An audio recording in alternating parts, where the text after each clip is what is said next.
Dans cette vidéo, on va apprendre cette fois-ci à convertir les unités. Pour convertir les unités, on va avoir besoin de quelques prérequis. Le premier prérequis va être les puissances de 10 et son utilisation. Donc ça, je vous invite à regarder la vidéo une nouvelle fois si jamais vous n'êtes pas au point. Deuxième prérequis, ça va être de connaître tous les multiples par cœur. Ça veut dire quoi? Ça veut dire connaître le nom du préfixe, le symbole associé et son facteur multiplicatif, c'est-à-dire la puissance de 10 qui correspond. Toute l'année, vous allez utiliser des multiples qui sont ici, et ça sera pareil jusqu'à la terminale. Donc plus vite vous allez vous les approprier, plus ce sera simple. Un conseil que je vous donne, je vous en parlerai beaucoup dans l'année, c'est d'utiliser ce qu'on appelle les flashcards. Vous pouvez vous préparer des petites feuilles comme ça, avec d'un côté la lettre du multiple, et de l'autre côté la puissance de 10 correspondante. Vous faites ça pour chacun des multiples, et ça vous permet de les apprendre assez rapidement et facilement. Vous prenez un côté, vous essayez de trouver l'autre côté. Donc ça, c'est pour l'apprentissage des multiples. Vous ne pouvez pas passer à côté. Et ensuite, il faut comprendre que ces multiples, en fait, ils peuvent être associés à n'importe quelle unité. Si jamais je veux utiliser tera, giga, méga, kilo, milli, micro, nano, pico, femto pour des watts, j'ai le droit. J'ai le droit d'écrire 1 gigawatt. Si je veux les utiliser avec des euros, je peux. J'ai le droit d'écrire 1,2 méga-euro. Si je veux l'utiliser avec des joules, je peux. Je peux écrire 24,5 millijoules avec des litres, 3,8 kilolitres, etc., etc. Et enfin, la dernière chose, il va falloir abandonner le tableau que vous faisiez depuis l'école primaire pour convertir les unités. Le fameux tableau avec les kilos, les hectos, les décas, etc., etc. Ce tableau-là, vous ne devez plus l'utiliser. C'est terminé. L'utilisation des puissances de 10 va vous permettre de gagner énormément de temps et d'éviter les erreurs. Alors on y va. Méthode numéro 1. Cette méthode va consister à passer par un intermédiaire qui va être l'unité sans multiple. Donc pour le moment, je ne vais pas m'occuper de là où je veux arriver. Donc je ne m'occupe pas de cette partie-là. Je vais simplement déjà mettre cette première partie sans le multiple. Donc ici, je vois, j'ai kilo. Kilo, c'est donc 10 puissance 3. Je vais donc écrire 104,8 fois 10 puissance 4 fois 10 puissance 3 litres. Pourquoi est-ce que je peux écrire ça? Puisque 10 puissance 3 et kilo, ça veut dire la même chose. Très bien, maintenant que j'ai écrit ça, je sais les règles de calcul avec les puissances de 10. Donc là, j'ai un 10 puissance 4 fois 10 puissance 3. Je sais que là, je vais avoir un fois 10 puissance 7. Et je réécris ma valeur initiale. 104,8 fois 10 puissance 7. On va réinvestir un petit peu l'écriture scientifique qu'on a vue dans la vidéo précédente. Puisqu'ici, je ne suis pas en écriture scientifique, j'ai besoin, pour être en écriture scientifique, de mettre la virgule après le 0, après le 1 ici. Donc ça va me faire 1,048 fois 10 puissance 2, puisque ici, je l'ai décalé de 2 rangs. Et ensuite, j'ai un fois 10 puissance 7, donc fois 10 puissance 9 litres. Très bien. J'ai donc 1,048 fois 10 puissance 9 litres. Maintenant, ce que je vais faire, je vais m'occuper de la deuxième partie. Ici, je veux arriver à méga. Méga, c'est quoi? C'est 10 puissance 6. Donc ça, j'ai le droit de dire que c'est 10 puissance 6.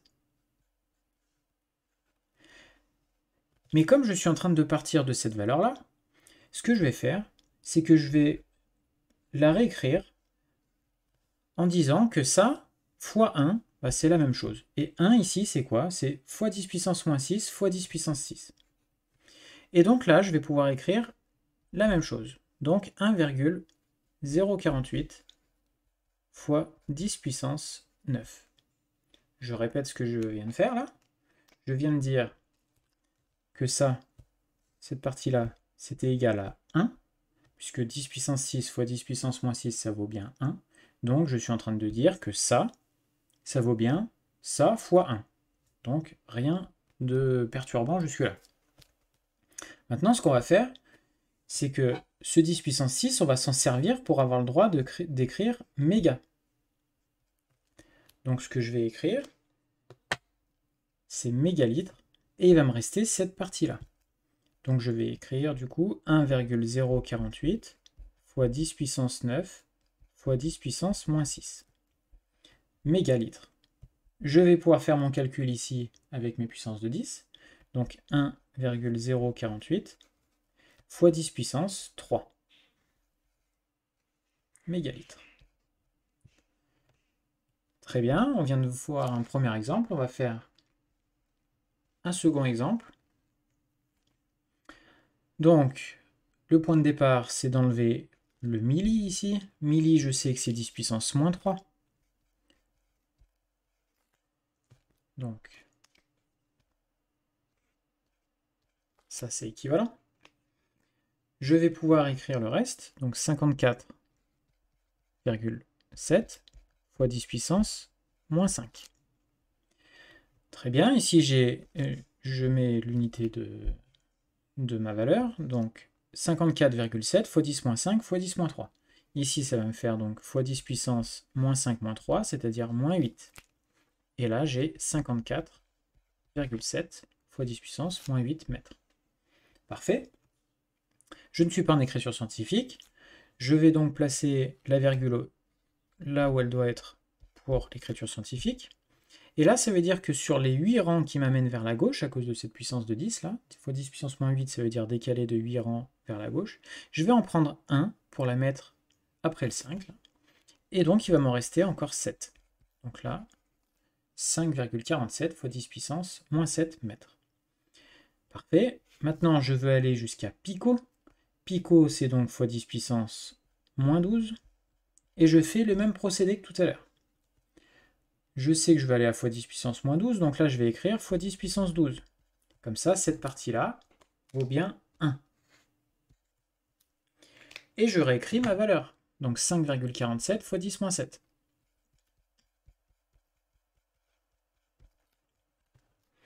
Je me sers de ce fois 10 puissance moins 12 pour avoir le droit d'écrire picomètre. Et il me reste cette partie-là à calculer. Donc fois 10 puissance moins 7 fois 10 puissance 12. On est donc sur du fois 10 puissance 5. Et j'ai le 5,47 qui lui n'a pas bougé.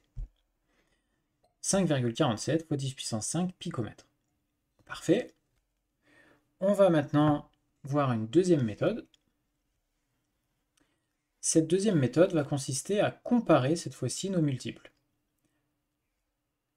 Je regarde le point de départ. On est sur du kilo. Kilo, c'est 10 puissance 3. Je veux arriver à méga. Méga, c'est 10 puissance 6. Et je vais comparer les deux. Comparer les deux, ça veut dire que je vais diviser le point de départ là par le point d'arrivée. Donc ça me fait 10 puissance 3 divisé par 10 puissance 6. 10 puissance 3 sur 10 puissance 6, ça me fait 10 puissance 3 moins 6, donc 10 puissance moins 3. Et ça, c'est ce que je vais venir marquer ici, fois 10 puissance moins 3. Et je vais écrire le reste tel quel. 104,8 fois 10 puissance 4 fois 10 puissance moins 3. Donc, 104,8 fois 10 puissance 4 fois 10 moins 3. Donc là, on a 4 moins 3, 1. Donc on a 104,8 fois 10 puissance 1 mégalitres. On n'est pas en écriture scientifique. Pour être en écriture scientifique, il faut placer la virgule après le 1. Donc 1,048 fois 10 puissance 2 fois 10 puissance 1. Donc fois 10 puissance 3 mégalitres. Et on retombe, bien entendu, sur la valeur qu'on avait trouvée tout à l'heure. On fait le même procédé pour le deuxième exemple. Je regarde le point de départ. On est à milli. Donc milli, c'est 10 puissance moins 3. Je veux arriver à pico. Pico, c'est 10 puissance moins 12. Je vais faire 10 puissance moins 3 sur 10 puissance moins 12.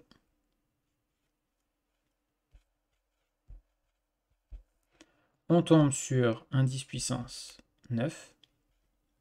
Moins 3 plus 12, 9. Et c'est ce que je vais venir marquer ici, fois 10 puissance 9. Je peux marquer le reste tel quel, Donc 54,7 fois 10 puissance 5 fois 10 puissance 9. Fois 10 puissance moins 5, pardon. Fois 10 puissance moins 5 fois 10 puissance 9, on est sur du 10 puissance 4 picomètres, et je marque le reste, 54,7. Ensuite, on va mettre en écriture scientifique. Pour mettre en écriture scientifique, je mets la virgule là où elle doit être. Et là, cette fois-ci, ça fait 5,47 fois 10 fois 10 puissance 4. Donc on est sur 5,47 fois 10 puissance 5 picomètres. Et on retourne, bien entendu, sur la valeur qu'on a écrite ici.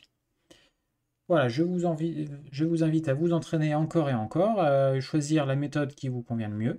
Au départ, vous pouvez utiliser les deux, par exemple, et finir par utiliser la méthode que vous préférez. Mais il va falloir s'entraîner encore et encore.